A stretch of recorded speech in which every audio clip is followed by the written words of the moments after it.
In an ancient kingdom of clay and fire, a royal decree echoes through the halls, calling for the most exquisite pottery to decide the next successor to the throne.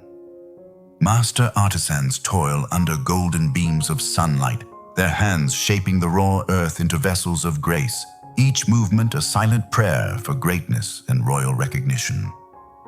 Meet Suka, a man obsessed with mathematical precision, whose every touch is cold and calculating, seeking a perfection that leaves no room for the warmth of the human soul. Beside him works Jay, a humble craftsman with weary eyes, pouring his heart and heritage into the spinning wheel, driven by love rather than the cold thirst for power. As the sun dips below the horizon, the kiln's orange glow illuminates the silhouettes of rivals, bound by the same fire but divided by their secret inner intent and ambition.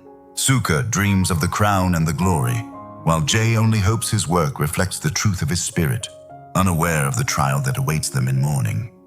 Disaster strikes as the first light of dawn touches Jay's masterpiece. A thin, jagged crack snakes down the side of the cooling ceramic like a cruel, unexpected scar. His heart shatters along with the clay. Years of labor and dreams of the future seem to crumble in the face of this one tiny, undeniable, and devastating imperfection.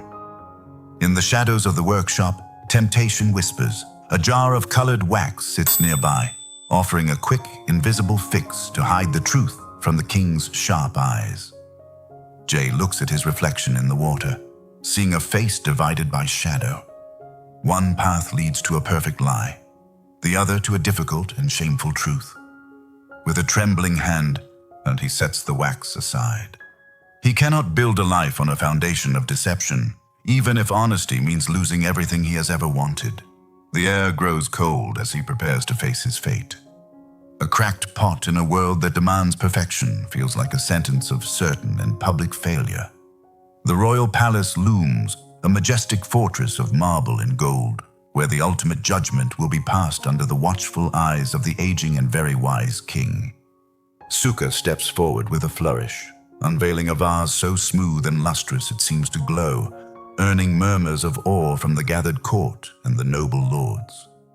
The king examines the flawless surface with a sharp, piercing gaze, his expression unreadable as he touches the cold, hard glaze of Suka's supposedly perfect and grand creation. Jay approaches the throne, his head bowed low, presenting his vessel. The visible crack is a silent confession, drawing gasps of shock and mocking laughter from the onlookers. The whispers of the court sting like needles, yet Jay remains still, his hands steady despite the shame, ready to accept the consequences of his clumsy and honest act. "I am sorry, Your Majesty," Jay whispers, his voice clear. "I have failed to give you perfection, but I offer you the truth of my humble, tired hands."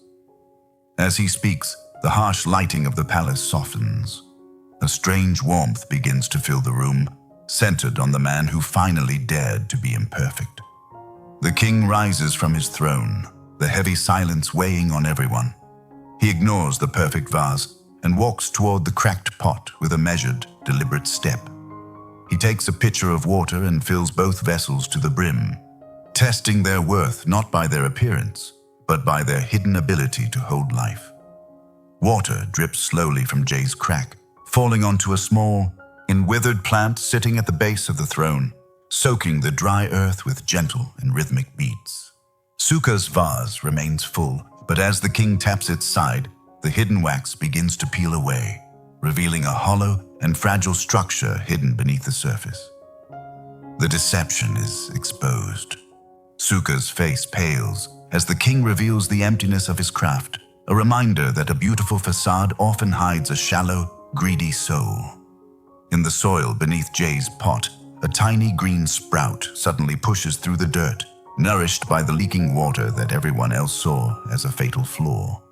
The king smiles, his voice booming through the hall. "I do not seek a craftsman who hides his errors, but a leader who uses them to nurture growth."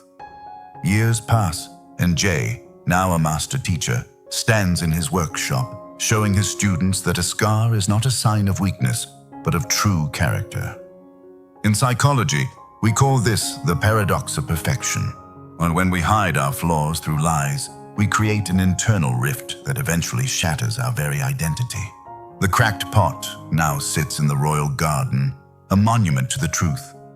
Honesty may be clumsy and painful, but it is the only path to legacy. In a world of filtered lives and polished lies, will you choose the honest crack or the deceptive wax? Remember, true beauty always flows through the broken places.